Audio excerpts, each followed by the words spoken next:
Are you sick of your slice already, or you're fighting a hook? Well, there's only two things that make the ball hook or slice, and you may be out there on the range with a water bottle in your way, or doing some kind of crazy drill you read in a magazine. Maybe your buddy is filming you on the iPhone app, and you're trying to figure out what's going on. Well, you got to have some feedback, and what better feedback than to have something measuring your club path and your club face all the time. When you start seeing your ball flight and correlating it to what your path and what your club face are doing, that's when you can start making a real change and hitting some shots that you want to hit. You know, I'm a big advocate of learning how those things work together right off the bat. There's no reason why you need to wait a long time to start learning how to shape the ball or why it shapes the way it does. That's some basic knowledge that everybody should have. So here on the simulators at Shotmakers, we have measurements going on your club head. Every time you take a swing, you're going to get to see what your club path is and what your club face angle is.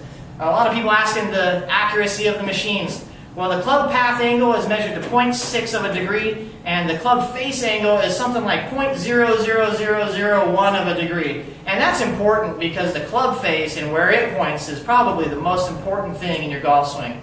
All right?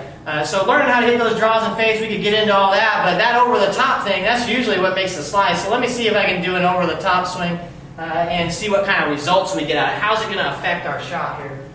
So, in here.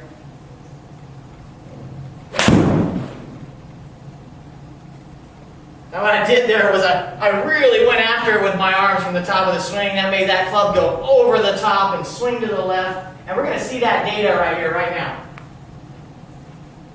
Right here on the left side, we see club path and club face. Okay. Now I just hit a slice, and it says my swing path is outside in, and my club face is closed.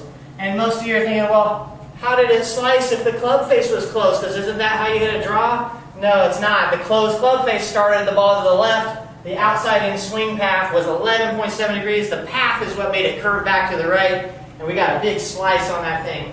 Now, how does that affect our distance? Well, distance-wise, that thing only carried 136 yards. When we're cutting across it like that and we're failing to use our lower body, we're giving up a lot of speed. And what we're going to do right now, I'm going to swing the other way. Let's see if we can get one to curve the other way here. Data.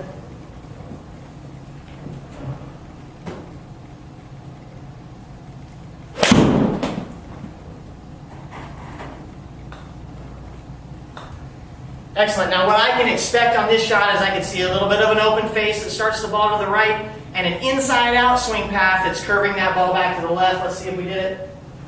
We did. Club path inside out 13 degrees, club face open 2.4. Now those are some extreme numbers, but if you're practicing on a machine like this and you're getting that kind of feedback, it's not going to take too long before you hone in on exactly that kind of shot shape you want to play all day. So keep in mind, when you're out there practicing, feedback, feedback, feedback. You got to have it, and a machine like this is definitely something that can help you do that. Send in your questions, and we'll see you next time.